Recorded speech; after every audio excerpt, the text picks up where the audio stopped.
आज का वीडियो अलग रहने वाला है दोस्तों। स्टॉक की कीमत जो है वो किस तरीके से ऊपर जाएगी या नीचे, और ये चार्ट के टेक्निक रहेंगे टेक्निकल एनालिसिस में, उसके रिगार्डिंग हम यहाँ पे डिस्कशन करने वाले हैं। और जो भी पॉइंट जो भी मुद्दे हम यहाँ पे डिस्कस करने वाले हैं वो इम्पोर्टेंट रहने वाले, बिकॉज ऑफ आपका स्टॉक सिलेक्शन या सिक्योरिटी सिलेक्शन आप कर रहे हो तो वो कौन से जोन पे ट्रेड कर रहा है, किस तरीके से प्राइस वहां पे रिटेन कर रही है, गिर रही है, उसका जो सटीक एनालिसिस जो होगा दोस्तों इस वीडियो के माध्यम से होगा। तो वीडियो जो है आप अंत तक जरूर देखिएगा और इसमें से जो ऑब्जर्वेशन आपको निकल के आएंगे वो अच्छी तरीके से यूज करिएगा।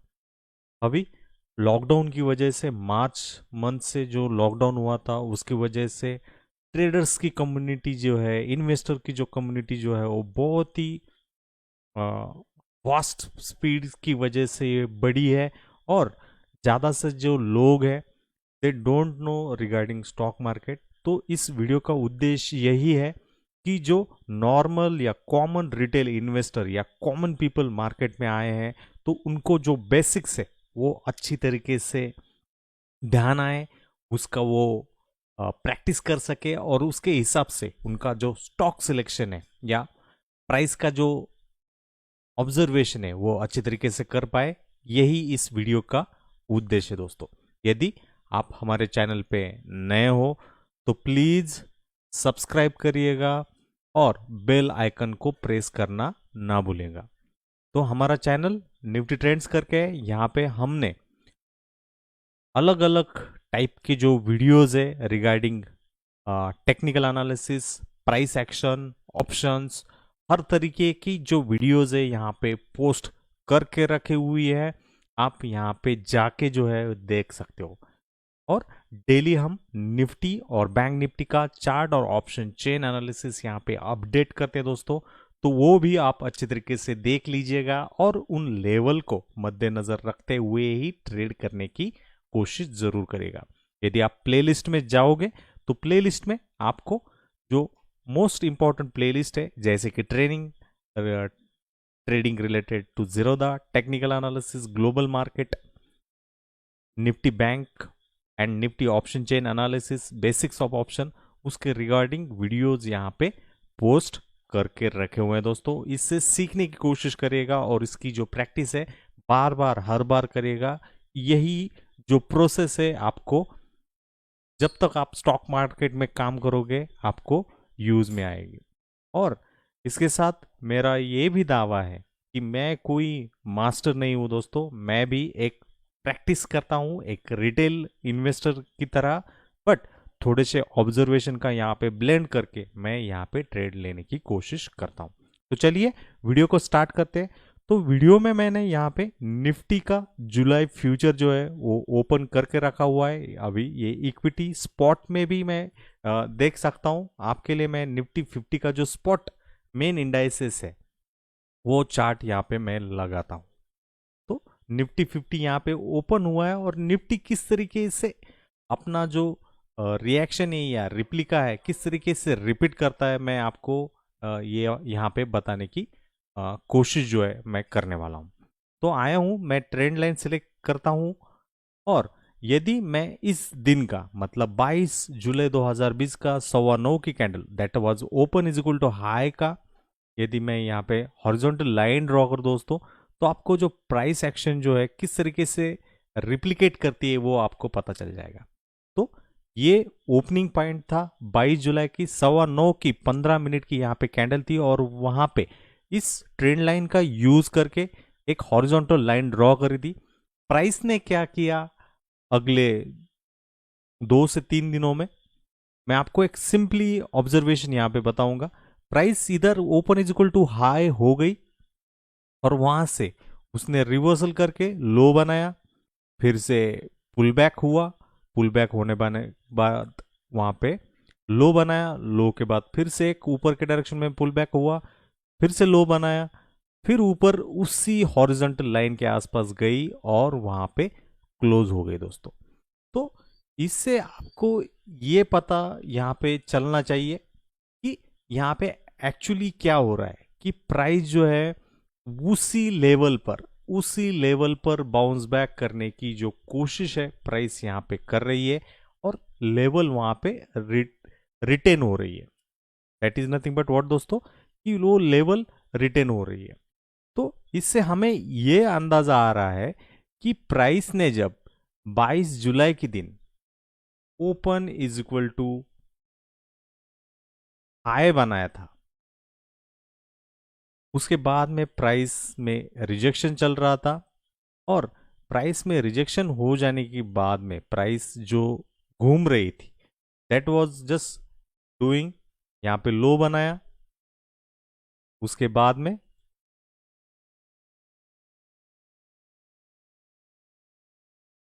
यहां पे एक हाई हुआ, मैं शॉर्ट फॉर्म में यहां पे यूज कर रहा हूं उसका। उसके बाद में फिर से एक लोअर लो बनाया, ओके। बट उसके बाद में पॉसिबिलिटी क्या होनी चाहिए थी कि यहां पे एक लोअर हाई बन जाने के बाद प्राइस ने सीधा नीचे के साइड में एक लोअर लो बनाना चाहिए था, ओके। तो यहां पे वो तो लोअर लो बना ही नहीं, तो इससे क्या हुआ, दैट वॉज इंडिकेटिंग कि वहां पे ट्रेंड जो है वो चेंज होने वाला है। और ये 15 मिनट का ही मैं आपको एग्जाम्पल जो है वो यहाँ पे दे रहा हूं। तो ऑब्वियसली पॉइंट नंबर 1 की प्राइस ने यहाँ पे रिप्लिकेट करा। यदि इसका कोइंसिडेंट आज के दिन के निफ्टी के मोमेंट से यदि हम यहाँ पे देखें, तो आज का दिन का 24 जुलाई का यहाँ पे ओपनिंग हुआ था, लो पे ही हुआ। और ऑब्वियसली यदि हम यहाँ पे आज का ओपनिंग के आसपास यदि लाइन ड्रॉ करें दोस्तों, तो आपको क्या एक चीज कॉमन सिमिलरिटी यहाँ पे पता चल रही है। What is the common point in this? Common point आपको क्या यहाँ पे ध्यान दे में आ रहा है बाय लुकिंग द चार्ट?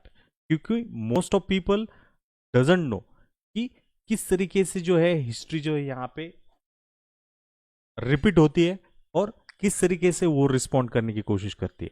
तो ये 9:15 का जो हाई था, आज के दिन में ही लगभग 1:45 के हाई के आसपास ही वो यहाँ पे रिटेन हो गया दोस्तों, और उसके बाद में प्राइस जो है यहाँ पे कंसोलिडेट होने की कोशिश कर रही है। तो ये ऑब्जर्वेशन आपको जब चार्टिंग आप करते हो तो आपको ये आने चाहिए।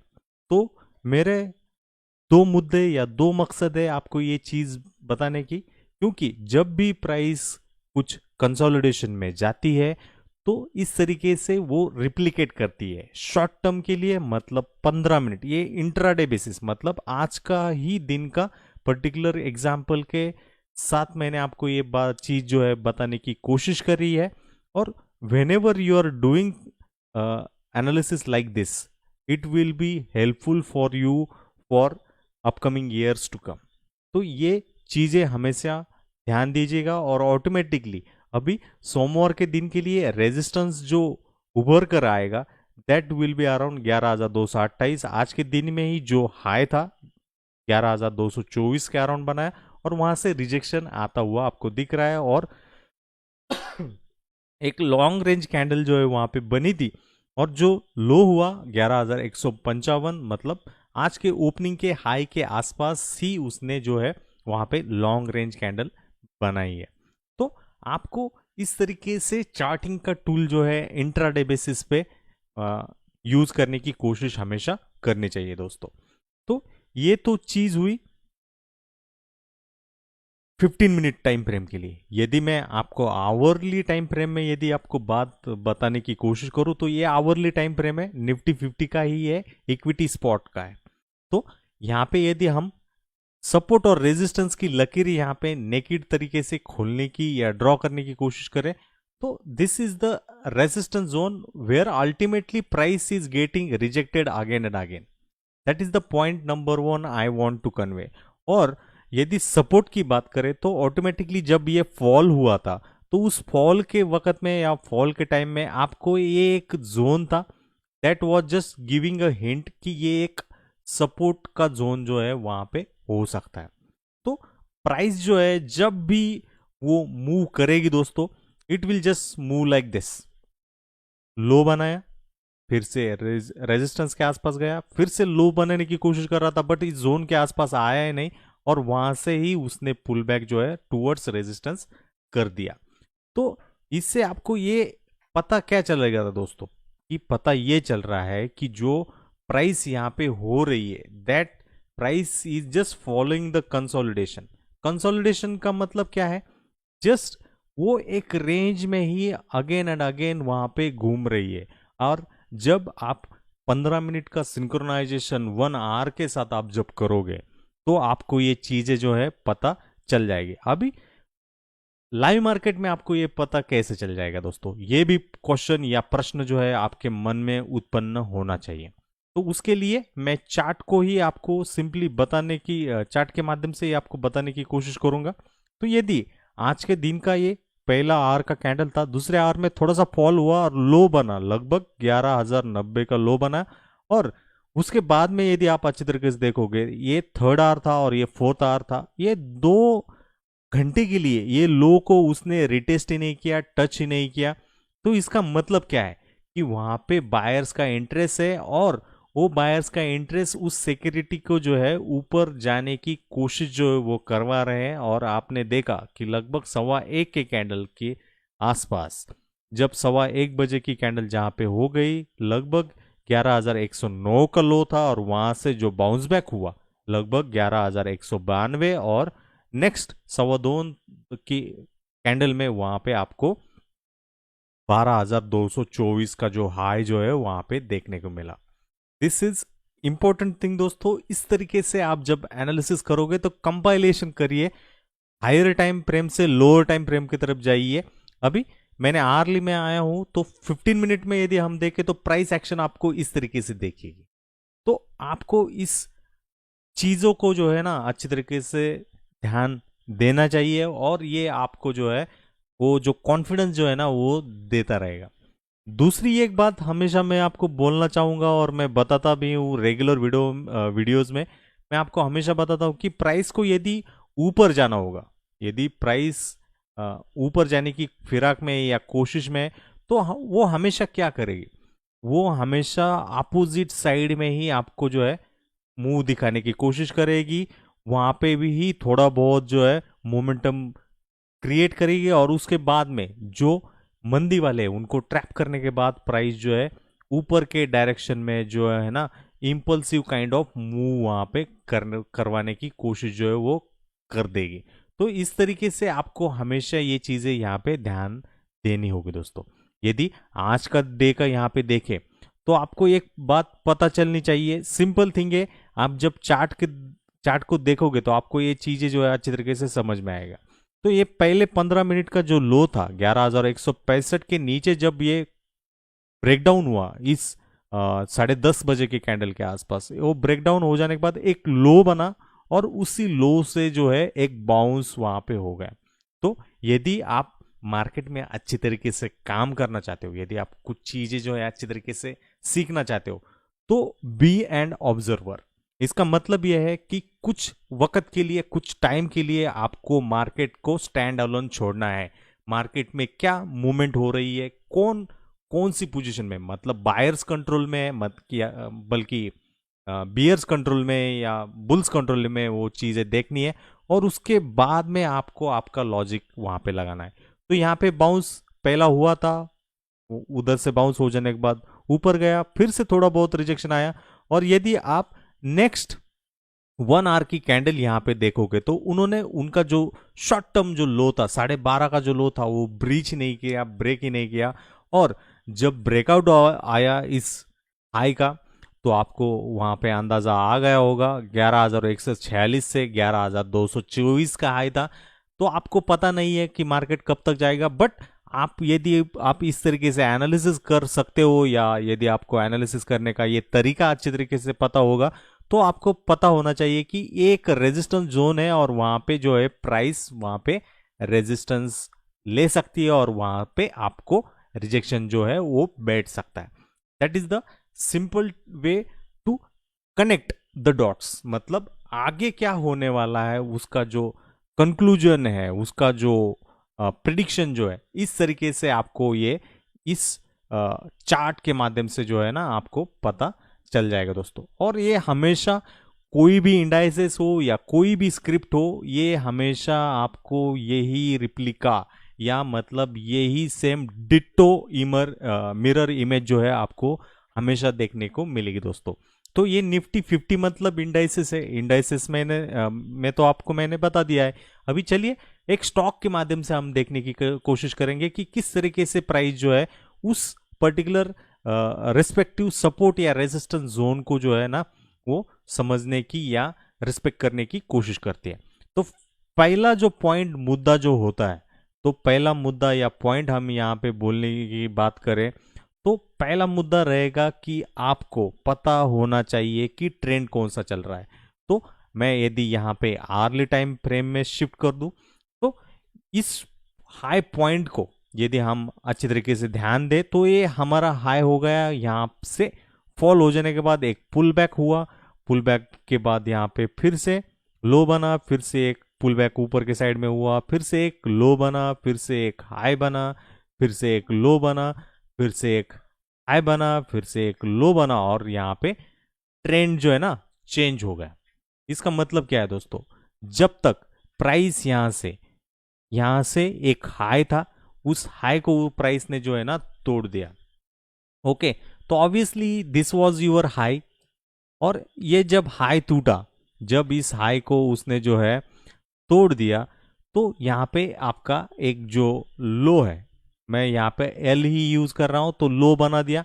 लो बनाने के बाद यहाँ पे एक लोअर हाई जो बनता है वो लोअर हाई यहाँ पे बन गया। लोअर हाई बनने के बाद क्या हुआ, फिर से एक लो जो है वहां पे बन गया, एक लोअर लो भी बन गया वहां पे। तो आपको रिकॉग्नाइज करना है कि ट्रेंड जो है किस तरीके से फॉलो कर रहा है चीजों को।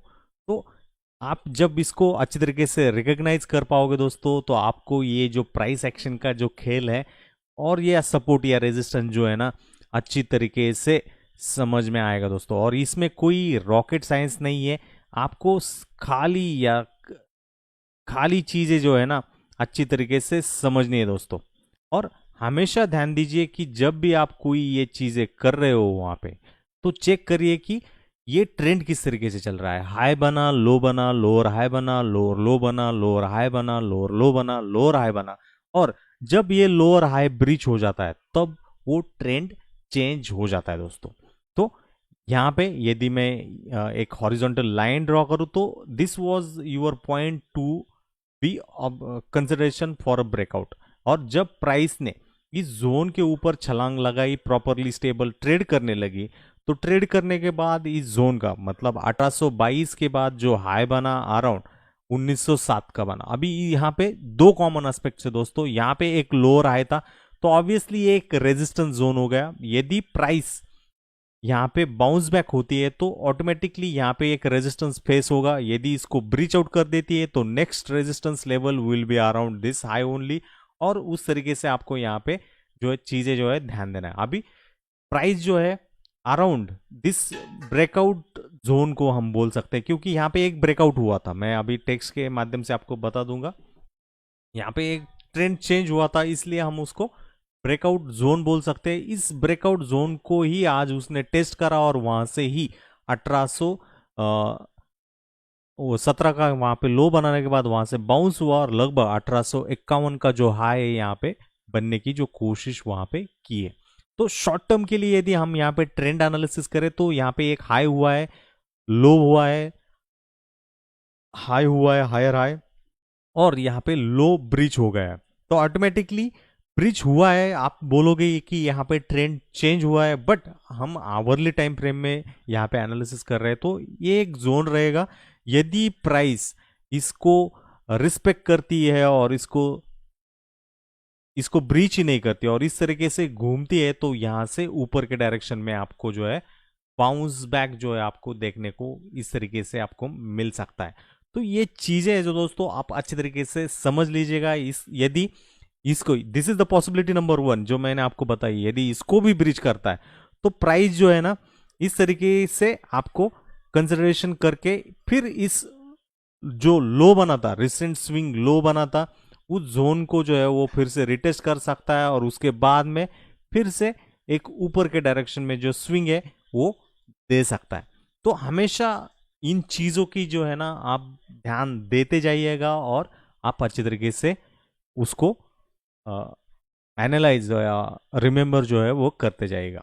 ये तो हुआ ट्रेंड का एनालिसिस। अभी मैं आपको एक और चीज़ इसमें आपको बताने की कोशिश करूंगा। Just minute.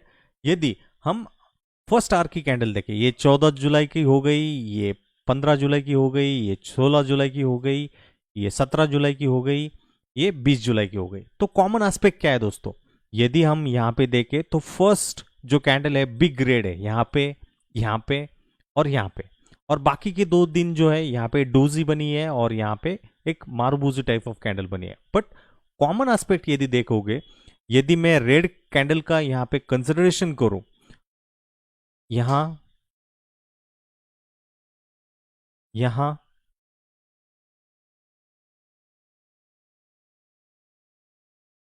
और यहां, इन तीनों जगह पे एक ही कॉमन एस्पेक्ट है कि फर्स्ट आवर की कैंडल है बिग रेड बनी है। बिग रेड का मतलब यहाँ पे कंसोलिडेशन जो है ना अच्छी तरीके से नेक्स्ट 3 से 4 घंटे के लिए आपको दिखेगा ही दिखेगा, और उस कैंडल का फर्स्ट आवर के कैंडल के हाई के ऊपर वो ट्रेड ही नहीं करेगा। That is the observation number 1। Observation number 2 is what दोस्तों? यदि यदि दूसरे टाइप के डे देखे तो फर्स्ट आवर का तो डोजी था, यहाँ पे एक सेकंड आवर का हाई बना और उस हाई को ही उसने ओवरकम नहीं कर पाया, उस हाई के ऊपर ही वो ट्रेड नहीं कर पाया इस दिन के लिए। यदि हम और दूसरा जो दिन है उस दिन का यदि हम हिसाब ले तो फर्स्ट आवर और सेकंड आवर का जो हाई था कॉमन, यहाँ पे इन 2 दिनों में यहाँ पे तो सेकंड आवर का हाई क्रॉस नहीं हुआ और यहाँ पे फर्स्ट आवर का हाई नहीं क्रॉस हुआ। तो इसका मतलब क्या है दोस्तों कि यहाँ पे मोमेंटम जो है ना बुल्स का मोमेंटम लैगिंग है। बट यदि इस पर्टिकुलर चार्ट में मैं यहाँ पे दिखाऊं 21 जुलाई के कैंडल में यदि आपको दिखाऊं तो फर्स्ट आवर का जो हाई था वो अल्टीमेटली वो ब्रेक हो गया था और नेक्स्ट आवर का जो था वहां पे बुलिश मोमेंटम या बुलिश मारुबुजी टाइप ऑफ कैंडल वहां पे बनी थी और वो मोमेंटम दिन भर तक के लिए चलता रहा। तो this is the filter criteria.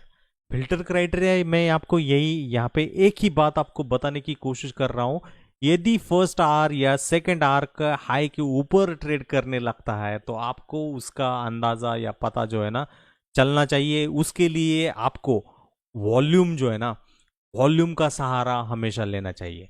तो वॉल्यूम आप जब सहारा जब लोगे तो आपको जो चीजें जो है ना अच्छी तरीके से पता चल जाएगी और उससे आपको अंदाजा भी ये आ जाएगा कि actually who is in the control. क्योंकि जब कोई चीज वहां पे कंट्रोल में होती है तो हमेशा वो चीजें जो है ना वहां पे ध्यान में आ जाती है।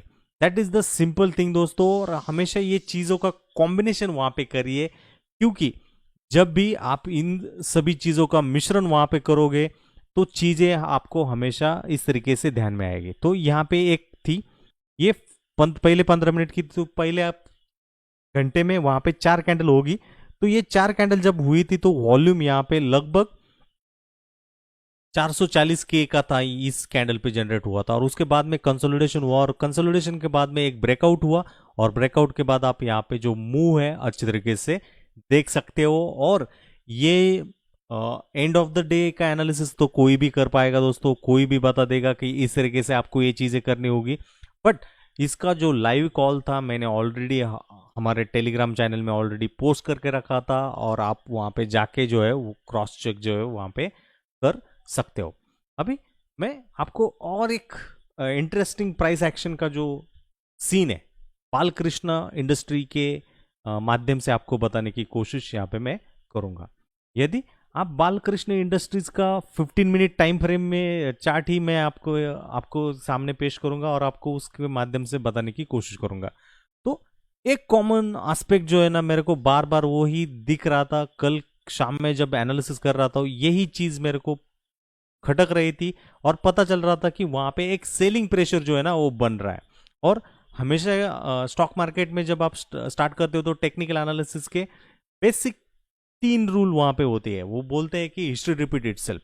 तो यदि इस जोन को देखे तो यहाँ पे एक सेलिंग प्रेशर वहां पे बन रहा था जब जब वो उस जोन को टच कर रहा था, इस गैप जोन को, तो वहां पे सेलिंग प्रेशर बन रहा था। तो ये सेकंड टाइम था। जब थर्ड टाइम इस जोन के आसपास गया तो वहां पे भी रिजेक्शन उधर से स्टॉक या सिक्योरिटी ने जो है वहां पे करा था।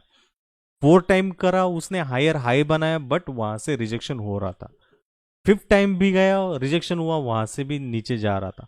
अब आज के दिन में जब ये सिक्स टाइम ऊपर जाने की कोशिश कर रहा था, उसी वक्त मैंने ये जो ऑब्जर्वेशन था वो टेलीग्राम चैनल पे वहां पे पोस्ट करा था, बट वो सस्टेन नहीं कर पाया। क्यों सस्टेन नहीं कर पाया? क्योंकि that was the zone of aggressive sellers. मतलब ये एक पेशेवर जो सप्लाई जोन हम बोलते हैं, this is nothing but your resistance zone. और जब प्राइस इस जोन के ऊपर ट्रेड करना शुरू कर देगी तो यहां पे एक्सप्लोजिव काइंड ऑफ मूव जो है ना, बूम काइंड ऑफ मूव आपको यहां पे देखने को मिलेगी। ये तो सप्लाई होगा। यदि सपोर्ट की बात करें, मैं आपको हाईलाइट करवा दूंगा वो पॉइंट्स। तो सपोर्ट कहां पे है?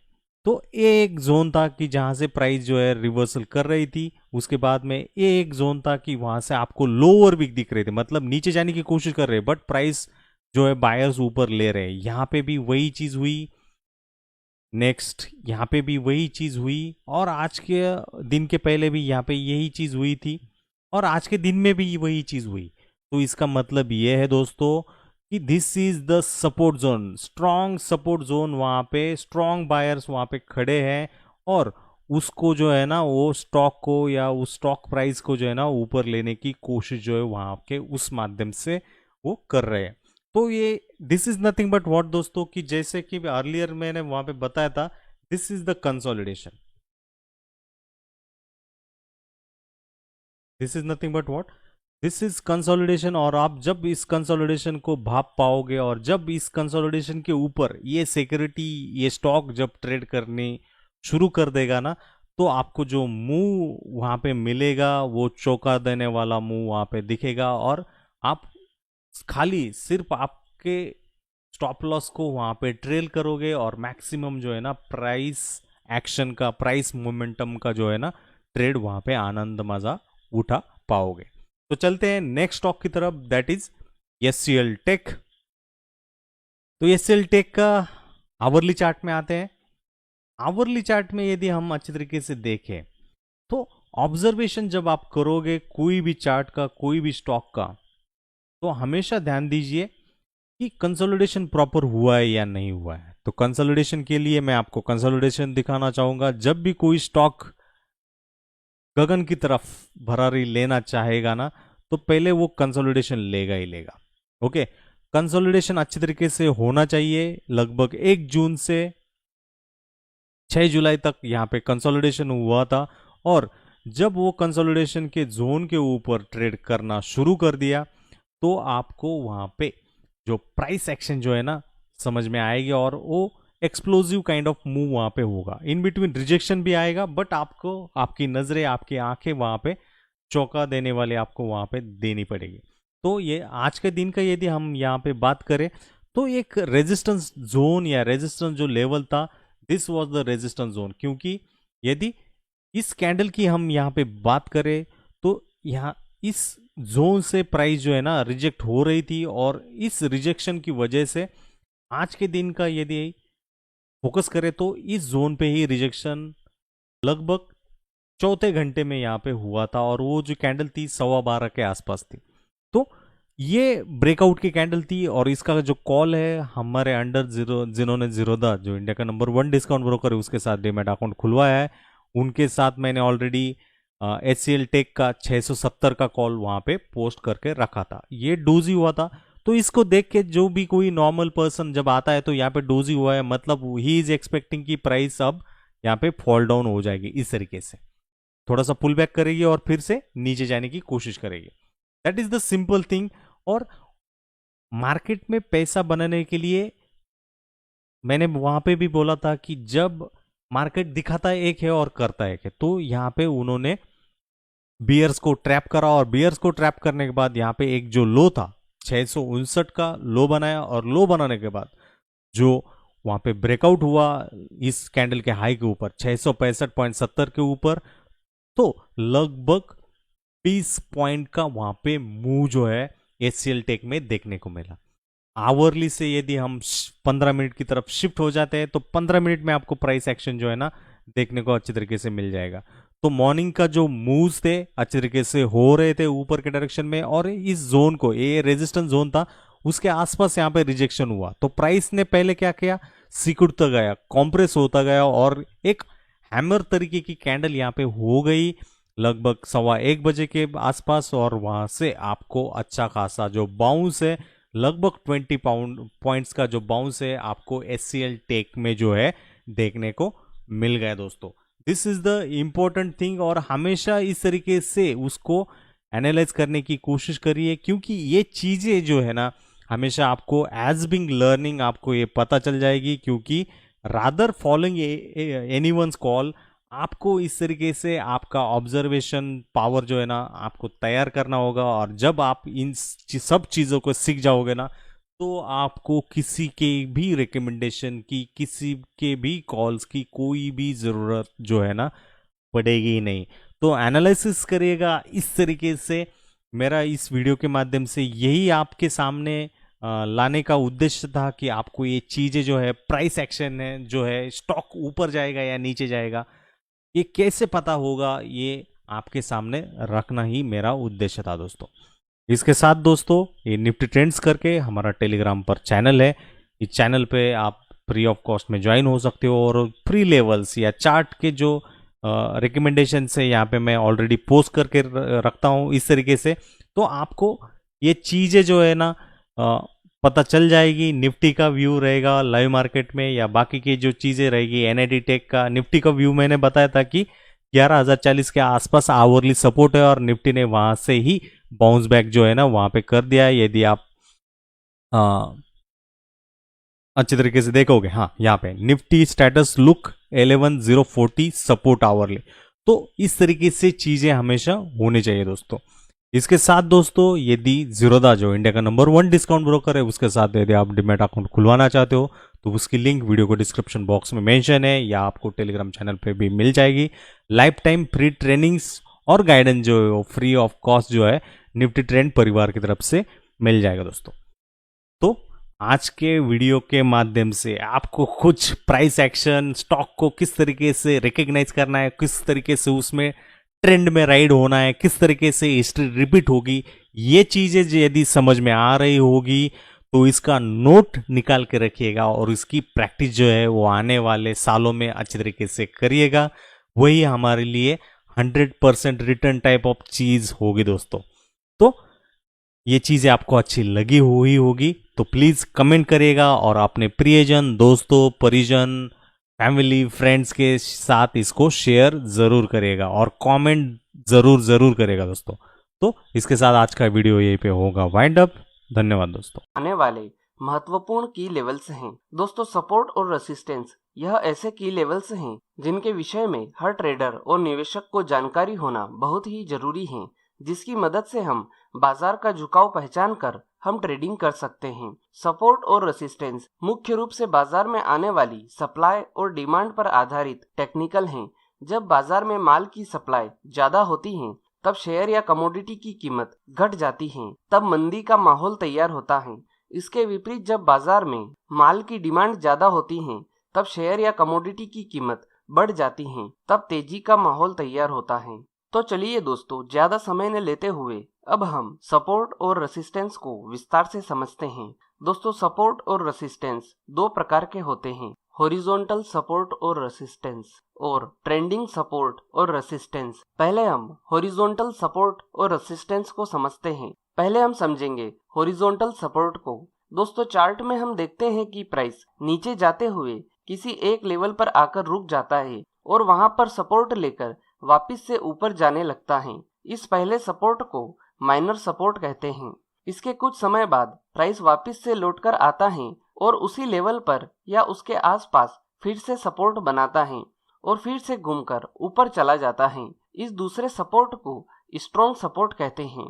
इसके बाद अगर तीसरी बार प्राइस फिर से घूमकर उसी लेवल पर आकर सपोर्ट बनाता है तो इसे हम मेजर सपोर्ट कहते हैं। यह तीसरा सपोर्ट बहुत ही ज्यादा मजबूत होता है।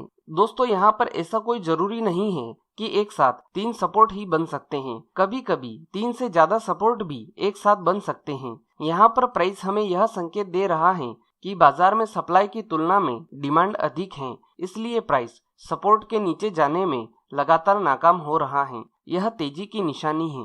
अब हम समझते हैं हॉरिजॉन्टल रेसिस्टेंस को। दोस्तों चार्ट में हम देखते हैं कि प्राइस ऊपर जाते हुए किसी एक लेवल पर जाकर रुक जाता है और वहां पर रेसिस्टेंस लेकर वापस नीचे की ओर आने लगता है। इस पहले रेसिस्टेंस को माइनर रेसिस्टेंस कहते हैं। इसके कुछ समय बाद प्राइस वापस से लौटकर आता है और उसी लेवल पर या उसके आसपास फिर से रेसिस्टेंस बनाता है और फिर से घूमकर नीचे चला जाता है। इस दूसरे रेसिस्टेंस को स्ट्रॉन्ग रेसिस्टेंस कहते हैं। इसके बाद अगर तीसरी बार प्राइस फिर से घूमकर उसी लेवल पर आकर रेसिस्टेंस बनाता है तो इसे हम मेजर रेसिस्टेंस कहते हैं। यह तीसरा रेसिस्टेंस बहुत ही ज्यादा मजबूत होता है। दोस्तों यहाँ पर ऐसा कोई जरूरी नहीं है कि एक साथ 3 रेसिस्टेंस ही बने। कभी कभी 3 से ज्यादा रेसिस्टेंस भी एक साथ बन सकते हैं। यहाँ पर प्राइस हमें यह संकेत दे रहा है कि बाजार में डिमांड की तुलना में सप्लाई अधिक है, इसलिए प्राइस रेसिस्टेंस के ऊपर जाने में लगातार नाकाम हो रहा है। यह मंदी की निशानी है। दोस्तों जब आप हॉरिजॉन्टल सपोर्ट और रेसिस्टेंस को चार्ट में देखते हैं तब आपको एक बात का ध्यान रखना बहुत जरूरी है कि जब चार्ट में सपोर्ट और रेसिस्टेंस बनते हैं तब 2 सपोर्ट के बीच में कम से कम 7 या 8 कैंडल की गैप होना चाहिए। इसी प्रकार 2 रेसिस्टेंस के बीच में भी कम से कम 7 या 8 कैंडल की गैप होना चाहिए। और अगर 2 सपोर्ट या रेसिस्टेंस के बीच में 7 या 8 कैंडल की गैप नहीं है तो हम उसे 2 अलग अलग सपोर्ट और रेसिस्टेंस नहीं कह सकते हैं। या कुछ कैंडल्स लगातार एक लेवल्स पर सपोर्ट या रेसिस्टेंस बनाती हैं तो भी हम उसे सपोर्ट और रेसिस्टेंस नहीं कह सकते हैं। सपोर्ट और रेसिस्टेंस के बीच में क्लियर 7 या 8 कैंडल की गैप कम से कम होना ही चाहिए। तो दोस्तों चलिए अब हम ट्रेंडिंग सपोर्ट और रेसिस्टेंस को समझ लेते हैं। पहले हम समझते हैं ट्रेंडिंग सपोर्ट को। दोस्तों चार्ट में हम देखते हैं कि बाजार अप ट्रेंड में चलना शुरू हुआ है और अप ट्रेंड में चलते चलते चार्ट में पहला सपोर्ट बनता है और उसके बाद बाजार ऊपर चला जाता है। इसके बाद चार्ट में दूसरा सपोर्ट बनता है, लेकिन यह सपोर्ट पहले सपोर्ट की तुलना में ऊपर की ओर होता है। अब जबकि 2 सपोर्ट तैयार हो चुके हैं तो अगर आप पहले और दूसरे सपोर्ट के लो को टच करते हुए एक ट्रेंड लाइन खींचेंगे तो जब भी तीसरा सपोर्ट बनेगा वह इस ट्रेंड लाइन को टच करेगा। इसकी संभावना बहुत ही मजबूत होती है। यह बुलिश कंटिन्यूएशन का संकेत है।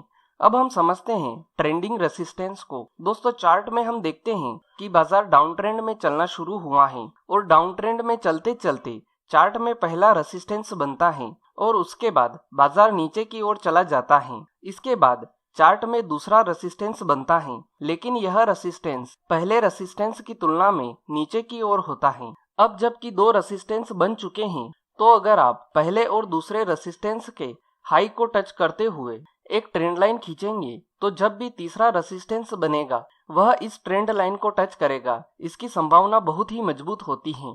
यह बेरिश कंटिन्यूएशन का संकेत है।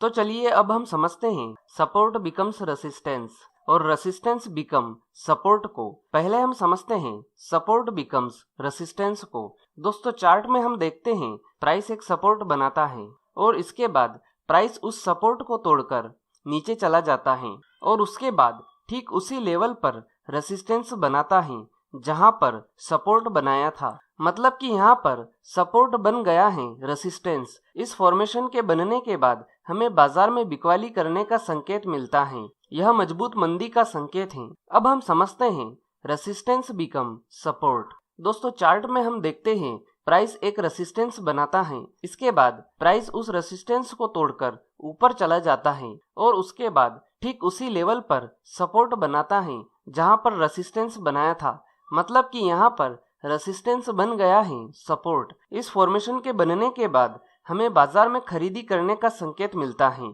यह मजबूत तेजी का संकेत है। तो चलिए दोस्तों अब हम समझते हैं सपोर्ट और रेसिस्टेंस के ब्रेकआउट्स को। पहले हम हॉरिजॉन्टल सपोर्ट और रेसिस्टेंस के ब्रेकआउट को समझ लेते हैं। दोस्तों चार्ट में जब हॉरिजॉन्टल सपोर्ट बनता है तो चाहे वो एक साथ 1 हो, 2 हो या फिर 3 या फिर उससे ज्यादा हो, जब प्राइस हॉरिजॉन्टल सपोर्ट लाइन के नीचे जाकर क्लोजिंग दे दे तो इसे हम हॉरिजॉन्टल सपोर्ट का ब्रेकआउट कहते हैं। इसके बाद बाजार में मंदी की शुरुआत होती है। इसके विपरीत चार्ट में जब हॉरिजॉन्टल रेसिस्टेंस बनता है तो चाहे वो एक साथ 1 हो, 2 हो या फिर 3 हो या फिर उससे ज्यादा हो, जब प्राइस हॉरिजॉन्टल रेसिस्टेंस लाइन के ऊपर जाकर क्लोजिंग दे दे तो इसे हम हॉरिजॉन्टल रेसिस्टेंस का ब्रेकआउट कहते हैं। इसके बाद बाजार में तेजी की शुरुआत होती है। अब हम ट्रेंडिंग सपोर्ट और रेसिस्टेंस के ब्रेकआउट को समझ लेते हैं। दोस्तों, चार्ट में जब ट्रेंडिंग सपोर्ट बनता है, इसके बाद जब तीसरा ट्रेंडिंग सपोर्ट ट्रेंड लाइन के नीचे क्लोजिंग दे दे तो इसे हम ट्रेंडिंग सपोर्ट का ब्रेकआउट कहते हैं। इसके बाद बाजार में मंदी की शुरुआत होती है।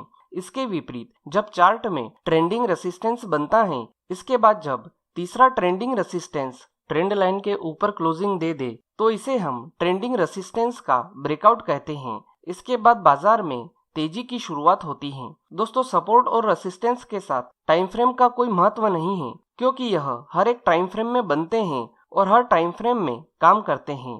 तो चलिए दोस्तों, अब हम समझते हैं कि सपोर्ट और रेसिस्टेंस के साथ हम खरीदी और बिकवाली कैसे कर सकते हैं। उससे पहले मैं आपको यह बता दूं कि अगर आपने अभी तक रिस्क रिवार्ड रेशियो और स्टॉप लॉस थ्योरी का वीडियो नहीं देखा है तो आप इन दोनों वीडियो को देख लीजिए, क्योंकि सपोर्ट और रेसिस्टेंस के साथ खरीदी और बिकवाली करने में रिस्क रिवार्ड रेशियो और स्टॉप लॉस थ्योरी का महत्वपूर्ण उपयोग है। इन दोनों वीडियो की लिंक मैंने वीडियो की डिस्क्रिप्शन में डाल रखी है, आप वहां जाकर यह दोनों वीडियो देख सकते हैं। तो चलिए सबसे पहले हम समझते हैं कि ट्रेंडिंग सपोर्ट और रेसिस्टेंस के साथ हम खरीदी और बिकवाली कैसे कर सकते हैं। तो पहले हम समझते हैं कि ट्रेंडिंग सपोर्ट के साथ हम खरीदी कैसे कर सकते हैं। दोस्तों, अगर आपको चार्ट में ट्रेंडिंग सपोर्ट दिखाई दे रहा है तो आपको इसमें खरीदी करने के लिए यह देखना है कि जब चार्ट में जिस कैंडल में तीसरा ट्रेंडिंग सपोर्ट बने तो उसके बाद वाली कैंडल में आपको खरीदी करना है, और खरीदी करने के तुरंत बाद जिस कैंडल में तीसरा सपोर्ट बन रहा है उसी कैंडल के लो के नीचे का स्टॉप लॉस लगाना है। इसी बीच ट्रेड लेने से पहले आपको एक और बात का ध्यान रखना बहुत जरूरी है कि आपके खरीदी करने के पॉइंट से स्टॉप लॉस लगाने के पॉइंट के बीच का जो डिफरेंस है वो रिस्क रिवार्ड रेशियो के 2% के नियम के अनुसार ही होना चाहिए, तभी आपको ट्रेड लेना है। अगर डिफरेंस 2% के नियम के अनुसार नहीं है तो आपको यह ट्रेड नहीं लेना है। ट्रेड लेने के बाद आपको ट्रेलिंग स्टॉप लॉस का उपयोग करना है। इसके बाद आपको प्रॉफिट बुक करने के लिए आपको यह देखना है कि या तो आपका ट्रेलिंग स्टॉप लॉस हिट हो जाए तो आप उसे अपना प्रॉफिट बुक समझे, या फिर चार्ट में जब कोई नेगेटिव सिग्नल बन जाए तो आपको तुरंत प्रॉफिट बुक करना है। तो दोस्तों, इस प्रकार से आप ट्रेंडिंग सपोर्ट के साथ खरीदी कर सकते हैं। तो चलिए अब हम समझते हैं कि ट्रेंडिंग रेसिस्टेंस के साथ हम बिकवाली कैसे कर सकते हैं। दोस्तों, अगर आपको चार्ट में ट्रेंडिंग रेसिस्टेंस दिखाई दे रहा है तो आपको इसमें बिकवाली करने के लिए यह देखना है कि जब चार्ट में जिस कैंडल में तीसरा ट्रेंडिंग रेसिस्टेंस बने तो उसके बाद वाली कैंडल में आपको बिकवाली करना है, और बिकवाली करने के तुरंत बाद जिस कैंडल में तीसरा रेसिस्टेंस बना है उसी कैंडल के हाई के ऊपर का स्टॉप लॉस लगाना है।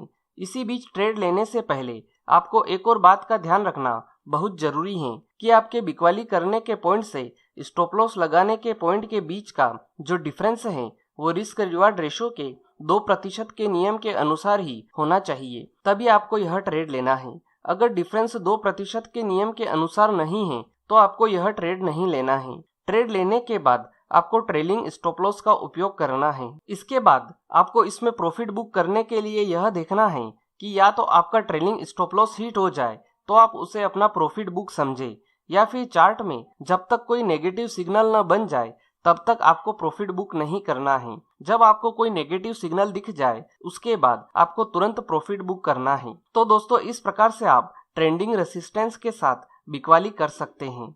तो चलिए दोस्तों, अब हम समझते हैं हॉरिजॉन्टल सपोर्ट और रेसिस्टेंस को। सबसे पहले हम समझते हैं कि हॉरिजॉन्टल सपोर्ट के साथ हम खरीदी कैसे कर सकते हैं। दोस्तों, अगर आप चार्ट में हॉरिजॉन्टल सपोर्ट देख रहे हैं तो आपको इसमें खरीदी करने के लिए यह देखना है कि जिस कैंडल में तीसरा हॉरिजॉन्टल सपोर्ट बने उसके बाद वाली कैंडल में हमें खरीदी करना है, और खरीदी करने के तुरंत बाद जिस कैंडल में तीसरा हॉरिजॉन्टल सपोर्ट बन रहा है उसके लो के नीचे का स्टॉप लॉस लगाना है। इसके बाद risk reward ratio, trailing stop loss और प्रॉफिट बुकिंग आपको ट्रेंडिंग सपोर्ट के हिसाब से ही करना है। तो इस प्रकार से हम हॉरिजॉन्टल सपोर्ट के साथ खरीदी कर सकते हैं। अब हम समझते हैं कि हॉरिजॉन्टल रेसिस्टेंस के साथ हम बिकवाली कैसे कर सकते हैं। दोस्तों, अगर आप चार्ट में हॉरिजॉन्टल रेसिस्टेंस देख रहे हैं तो आपको इसमें बिकवाली करने के लिए यह देखना है कि जिस कैंडल में तीसरा हॉरिजॉन्टल रेसिस्टेंस बन रहा है उसके बाद वाली कैंडल में हमें बिकवाली करना है, और बिकवाली करने के तुरंत बाद जिस कैंडल में हॉरिजॉन्टल रेसिस्टेंस बन रहा है उसके हाई के ऊपर का स्टॉप लॉस लगाना है। इसके बाद risk reward ratio, trailing stop loss और प्रॉफिट बुकिंग आपको ट्रेंडिंग रेसिस्टेंस के हिसाब से ही करना है। तो इस प्रकार से हम हॉरिजॉन्टल रेसिस्टेंस के साथ बिकवाली कर सकते हैं। तो चलिए दोस्तों, अब हम समझते हैं कि ट्रेंडिंग सपोर्ट और रेसिस्टेंस के ब्रेकआउट के साथ हम खरीदी और बिकवाली कैसे कर सकते हैं। पहले हम समझते हैं कि ट्रेंडिंग सपोर्ट के ब्रेकआउट के साथ हम बिकवाली कैसे कर सकते हैं। दोस्तों, अगर आप चार्ट में ट्रेंडिंग सपोर्ट का ब्रेकआउट देख रहे हैं तो आपको इसमें बिकवाली करने के लिए यह देखना है कि जिस कैंडल में ट्रेंडिंग सपोर्ट का ब्रेकआउट हो रहा है उसके बाद वाली कैंडल में हमें बिकवाली करना है, और बिकवाली करने के तुरंत बाद जिस कैंडल में ट्रेंडिंग सपोर्ट का ब्रेकआउट हो रहा है उसी कैंडल के हाई के ऊपर का स्टॉप लॉस लगाना है। इसके बाद risk reward ratio, trailing stop loss और प्रॉफिट बुकिंग आपको ट्रेंडिंग रेसिस्टेंस के हिसाब से ही करना है। तो इस प्रकार से हम ट्रेंडिंग सपोर्ट के साथ बिकवाली कर सकते हैं। अब हम समझते हैं कि ट्रेंडिंग रेसिस्टेंस के ब्रेकआउट के साथ हम खरीदी कैसे कर सकते हैं। दोस्तों, अगर आप चार्ट में ट्रेंडिंग रेसिस्टेंस का ब्रेकआउट देख रहे हैं तो आपको इसमें खरीदी करने के लिए यह देखना है कि जिस कैंडल में ट्रेंडिंग रेसिस्टेंस का ब्रेकआउट हो रहा है उसके बाद वाली कैंडल में हमें खरीदी करना है, और खरीदी करने के तुरंत बाद जिस कैंडल में ट्रेंडिंग रेसिस्टेंस का ब्रेकआउट हो रहा है उसी कैंडल के लो के नीचे का स्टॉप लॉस लगाना है। इसके बाद risk reward ratio, trailing stop loss और प्रॉफिट बुकिंग आपको ट्रेंडिंग सपोर्ट के हिसाब से ही करना है। तो दोस्तों, इस प्रकार से हम ट्रेंडिंग रेसिस्टेंस के साथ खरीदी कर सकते हैं। तो चलिए दोस्तों, अब हम समझते हैं कि हॉरिजॉन्टल सपोर्ट और रेसिस्टेंस के ब्रेकआउट के साथ हम खरीदी और बिकवाली कैसे कर सकते हैं। पहले हम समझते हैं कि हॉरिजॉन्टल सपोर्ट के ब्रेकआउट के साथ हम बिकवाली कैसे कर सकते हैं। दोस्तों, अगर आप चार्ट में हॉरिजॉन्टल सपोर्ट का ब्रेकआउट देख रहे हैं तो आपको इसमें बिकवाली करने के लिए यह देखना है कि जिस कैंडल में हॉरिजॉन्टल सपोर्ट का ब्रेकआउट हो रहा है उसके बाद वाली कैंडल में हमें बिकवाली करना है, और बिकवाली करने के तुरंत बाद जिस कैंडल में हॉरिजॉन्टल सपोर्ट का ब्रेकआउट हो रहा है उसी कैंडल के हाई के ऊपर का स्टॉप लॉस लगाना है। इसके बाद risk reward ratio, trailing stop loss और प्रॉफिट बुकिंग आपको ट्रेंडिंग रेसिस्टेंस के हिसाब से ही करना है। तो इस प्रकार से हम हॉरिजॉन्टल सपोर्ट के साथ बिकवाली कर सकते हैं। अब हम समझते हैं कि हॉरिजॉन्टल रेसिस्टेंस के ब्रेकआउट के साथ हम खरीदी कैसे कर सकते हैं। दोस्तों, अगर आप चार्ट में हॉरिजॉन्टल रेसिस्टेंस का ब्रेकआउट देख रहे हैं तो आपको इसमें खरीदी करने के लिए यह देखना है कि जिस कैंडल में हॉरिजॉन्टल रेसिस्टेंस का ब्रेकआउट हो रहा है उसके बाद वाली कैंडल में हमें खरीदी करना है, और खरीदी करने के तुरंत बाद जिस कैंडल में हॉरिजॉन्टल रेसिस्टेंस का ब्रेकआउट हो रहा है उसी कैंडल के लो के नीचे का स्टॉप लॉस लगाना है। इसके बाद risk reward ratio, trailing stop loss और प्रॉफिट बुकिंग आपको ट्रेंडिंग सपोर्ट के हिसाब से ही करना है। तो दोस्तों, इस प्रकार से हम हॉरिजॉन्टल रेसिस्टेंस के साथ खरीदी कर सकते हैं। तो चलिए दोस्तों, अब हम समझते हैं कि रेसिस्टेंस बिकम्स सपोर्ट और सपोर्ट बिकम्स रेसिस्टेंस के साथ हम खरीदी और बिकवाली कैसे कर सकते हैं। सबसे पहले हम समझते हैं कि रेसिस्टेंस बिकम सपोर्ट के साथ हम खरीदी कैसे कर सकते हैं। दोस्तों, चार्ट में हम देखते हैं कि हमें रेसिस्टेंस बिकम सपोर्ट का फॉर्मेशन दिखाई दे रहा है। अब हमें इसमें खरीदी करने के लिए यह देखना है कि जिस कैंडल में सपोर्ट बन रहा है उसके बाद वाली कैंडल में हमें खरीदी करना है, और स्टॉप लॉस लगाने के लिए हमें यह देखना है कि जिस कैंडल में सपोर्ट बन रहा है उसी कैंडल के लो के नीचे का स्टॉप लॉस लगाना है। इसके बाद risk reward ratio, trailing stop loss और प्रॉफिट बुकिंग आपको ट्रेंडिंग सपोर्ट के हिसाब से ही करना है। तो इस प्रकार से हम रेसिस्टेंस बिकम सपोर्ट के फॉर्मेशन के साथ खरीदी कर सकते हैं। अब हम समझते हैं कि सपोर्ट बिकम रेसिस्टेंस के साथ हम बिकवाली कैसे कर सकते हैं। दोस्तों, चार्ट में हम देखते हैं कि हमें सपोर्ट बिकम रेसिस्टेंस का फॉर्मेशन दिखाई दे रहा है। अब हमें इसमें बिकवाली करने के लिए यह देखना है कि जिस कैंडल में रेसिस्टेंस बन रहा है उसके बाद वाली कैंडल में हमें बिकवाली करना है। और स्टॉप लॉस लगाने के लिए हमें यह देखना है कि जिस कैंडल का रेसिस्टेंस बन रहा है उसी कैंडल के हाई के ऊपर का स्टॉप लॉस लगाना है। इसके बाद risk reward ratio, trailing stop loss और प्रॉफिट बुकिंग आपको ट्रेंडिंग रेसिस्टेंस के हिसाब से ही करना है। तो इस प्रकार से हम सपोर्ट बिकम रेसिस्टेंस के फॉर्मेशन के साथ बिकवाली कर सकते हैं। तो चलिए दोस्तों, सपोर्ट और रेसिस्टेंस को अब हम चार्ट में समझ लेते हैं। सबसे पहले आप अपने चार्टिंग सॉफ्टवेयर में जाइए और चार्ट को खोल लीजिए। दोस्तों, सपोर्ट और रेसिस्टेंस के साथ टाइम फ्रेम का कोई इतना ज्यादा महत्व नहीं है, जैसा कि हम पहले ही समझ चुके हैं। यह हर एक टाइम फ्रेम में काम करता है बहुत ही अच्छी तरह से। तो हम यहाँ पर कोई भी टाइम फ्रेम सिलेक्ट कर लेते हैं, जैसे कि मैंने यहाँ पर 5 मिनट की टाइम फ्रेम सिलेक्ट कर रखी है।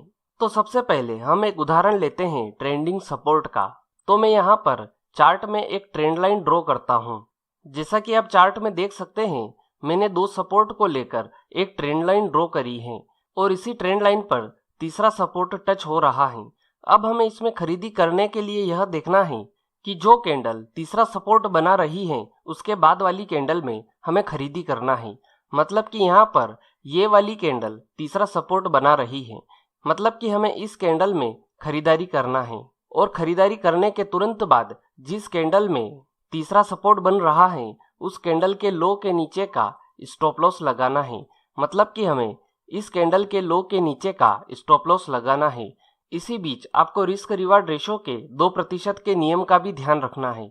मतलब कि आपके खरीदी करने के पॉइंट से स्टॉप लॉस लगाने के पॉइंट के बीच का जो डिफरेंस है वो रिस्क रिवार्ड रेशो के 2% के नियम के अनुसार ही होना चाहिए। इसके बाद आपको ट्रेलिंग स्टॉप लॉस का उपयोग करना है।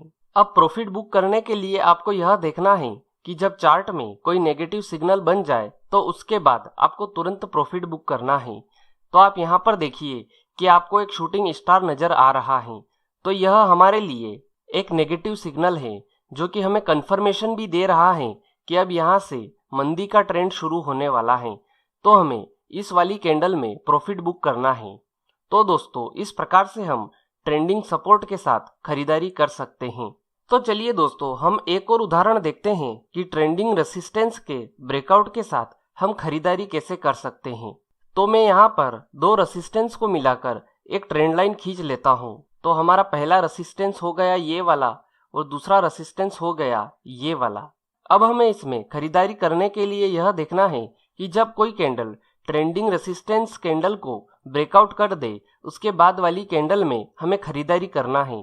तो आप यहाँ पर देखिए कि इस वाली कैंडल ने ट्रेंड लाइन को ब्रेकआउट किया है, लेकिन इसके बाद वाली कैंडल फिर से ट्रेंड लाइन के नीचे आ गई है।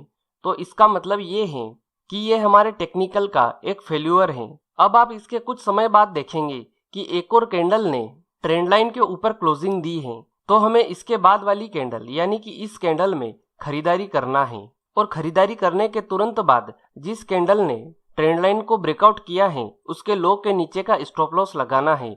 मतलब कि इस वाली कैंडल के लो के नीचे का स्टॉप लॉस लगाना है। इसी बीच आपको रिस्क रिवार्ड रेशो के 2% के नियम का भी ध्यान रखना है।